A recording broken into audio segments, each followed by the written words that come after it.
Değerli dostlar, bugünkü dersimiz kreditlerin faizlerinin necə hesablanması barəsindədir.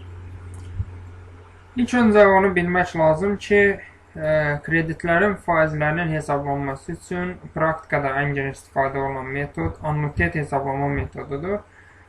Amma iki metoda biz nəzər salacağıq. İlk öncə onu demək istərdim ki, bugün bankların təklif elədiyi faiz dərəcələri onların əslində real faiz dərəcəsi olmasını göstərmir. Ona görə də iki cür faizi fərqləndirmək lazımdır ki, bunlar deməli, nominal faiz dərəcəsi və effektiv faiz dərəcəsini fərqləndirmək lazımdır. Və bunlar fərqli anlayışlardır. Nominal faiz dərəcəsi bunlar bankların elan etdiyi bir faiz dərəcəsidir. Misal üçün, illik tutaq ki, 30% dərəcə ilə faiz elan edir.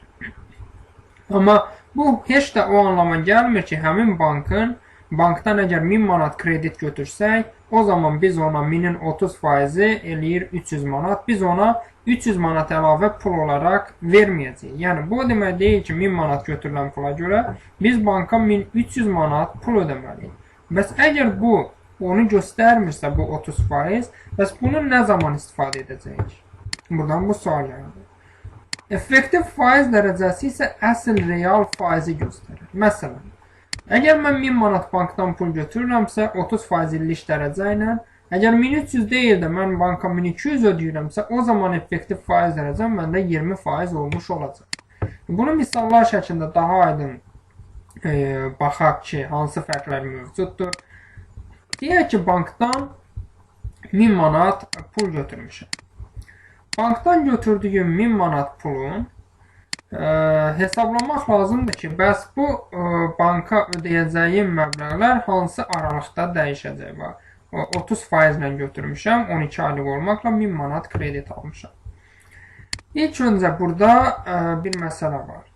Məsələ ondan ibarətdir ki, həmin o 1000 manat məbləğ əsas məbləğ olaraq qalır. Və biz aylar 12 ay olduğuna görə və bu 1000 manatı biz kalkulyator vasitəsilə bölsək, buradan alacağıq ki, bəs 1000 manat bölürük 12-yə və 83 tam deyək ki, %33 və ya 1000-də 333 yuvarlaqlaşdırsaq bunu, bilirik ki, vergüldən sonra əgər 5-dən azdırsa qalır. Ona görə də biz bunu 83 olaraq götürürük. Deməli, 12 ay ərzində bu 83 manat məbləğ dəyişməyəcək və bu əsas məbləğdir. Və burada dəyişən sadəcə faiz məbləği olur. Faiz məbləği hər ay fərqli olur. Və faiz məbləği dəyişdiyinə görə bizim hər ay ödəyəcəyimiz məbləğ dəyişir. Hər ay fərqli məbləğ ödəyirik. Bəs tapaq ki, bu faizlər necə müəyyənləşir ki, bəs hər dəfə fərqli faiz ödəyirəm. Bunu hesablamaq üçün düsturdan istifadə edəcəyik, amma ilk öncə burada effektiv faizin nə anlama gəldiyini göstərək. Burada göründüyü kimi kredit 30% ilə hesablanır. 30% nominal faizdir. Effektiv faiz də buradan gördüyümüz kimi 162 manat. Dolayısıyla biz 1000 manata görə 162 manat əlavə pul ödəyiriksə, deməli effektiv faiz dərəcəm, yəni real faiz dərəcəm 16,2% olmuş oldu. Amma bəs bu necə olur? Bu 25 olur, bu 23 olur. Bunu hesablamaq üçün bizim düsturumuz mövcuddur ki, və bu düstur bizə bunu göstərəcək. Və ilk öncə burada bəzi məsələləri aydınlaşdıraq, sonra keçək düstura.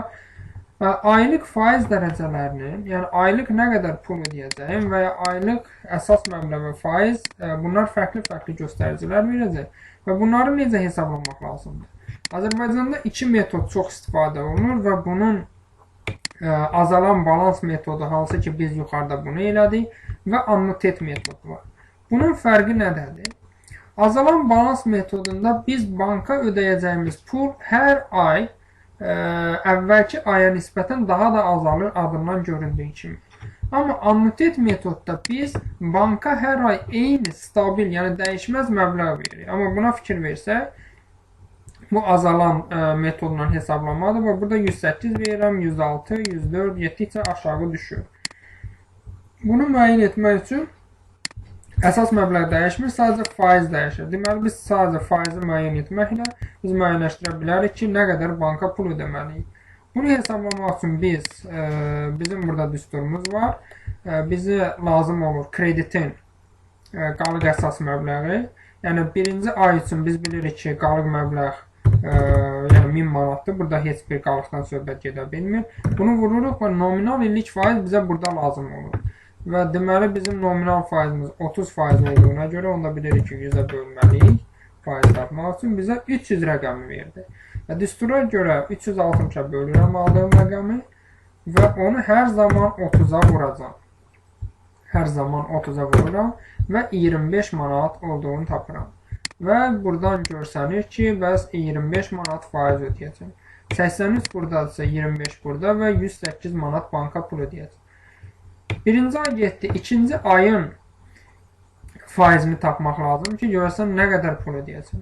Və düstura baxsaq yazır ki, kreditin qalıq əsas məbləği. Deməli, kreditin qalıq əsas məbləğ 1000-dir. Və 83-ünü ödədiyimə görə 83-ü çıxıram. Və burada qaldı 917. Onu vurmalıyım 30%-ə, nominal illik faizə, bölürəm 100-ə və aldığım rəqəmi yenidən 360-a bölüb 30-a vurmaq lazımdır. Və 22 tam onda 9 eləyir və 1925 və bunu da yuvarlaqlaşdıranda 23 eləyir, hansı ki biz burada bu rəqəmi görə bilirik. Üçüncüyü də tapaq və bununla yekunlaşdıraq. Deyək ki, üçüncü necə olacaq? 1000 manatdır və artıq bizə qalıq məbləğ, yəni əsas məbləğin qalıq hissəsi 2 dənə 83 çıxacaq. Çünki 2 dənə 83 manat pul ödəmişik.